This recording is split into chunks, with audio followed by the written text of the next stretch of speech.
Feng Shan sacrifices that Emperor Wu is going to be performing? Well, the Feng Shan sacrifices are really not in accord with the way. The sacrifices in themselves, since they are ritual, they cannot be naturally with the way.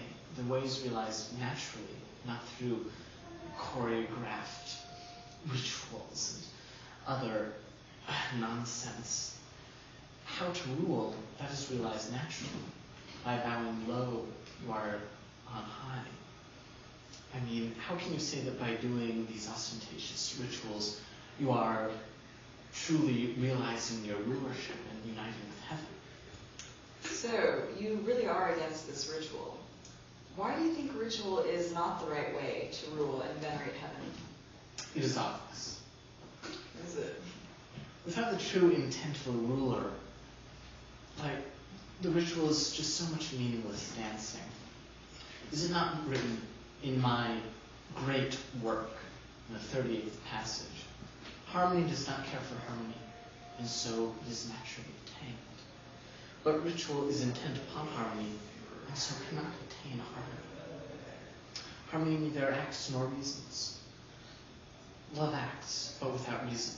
Justice acts to serve reason, but ritual acts to enforce reason. When the way is lost, there remains harmony. When harmony is lost, there remains love. When love is lost, there remains justice. And when justice is lost, there remains ritual. Ritual is the end of compassion and honesty, and the beginning of confusion. Therefore, this ritual is merely an ersatz form of truth. I mean, look at Confucius. Right. Well, thank you so much for making clear the way that things should be done. And so what did you think? How do you think the Feng Shan sacrifices will go? Well, first, let's take a look at Emperor Qi. He did the sacrifices the first time, and it was a catastrophe because he performed the sacrifices. Even the word performance, it is a ritual. It does not arise naturally out of him. He did not even have the right intent. The same thing is happening for Emperor Wu. He is performing them. He's creating this stagnant ritual that cannot be moved and fluidly be in tune with the way.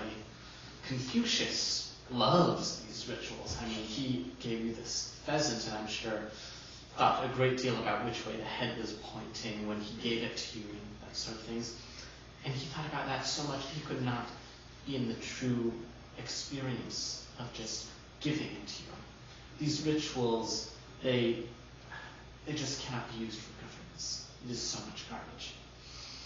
I'm leaving on my water buffalo now. Okay. Thank you, Laozi, for that insight. As of ritual propriety, one name always comes to mind. This simple man from the state of Lu began playing with ritual vessels when he was only a small child. Though currently unemployed, it's certainly not for lack of virtue. I'm speaking, of course, of the great Master Kong, who you and I know best as Confucius. Thanks for being here today, Confucius. You look great. No, it is you who truly look great. You are too humble.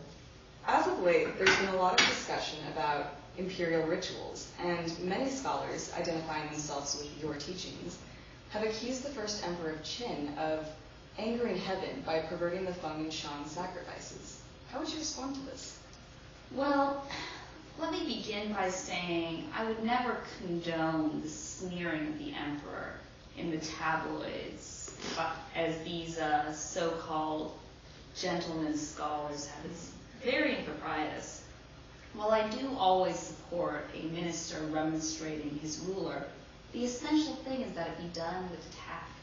With tact. Isn't that a bit disingenuous? Not at all. One of the main problems in an age such as ours, aside from rampant unrighteousness, is the tendency to prize these very elaborate imperial rituals over standard day-to-day ritual propriety. Right. Your colleague, Edward Slingerland, has some interesting things to say on the matter.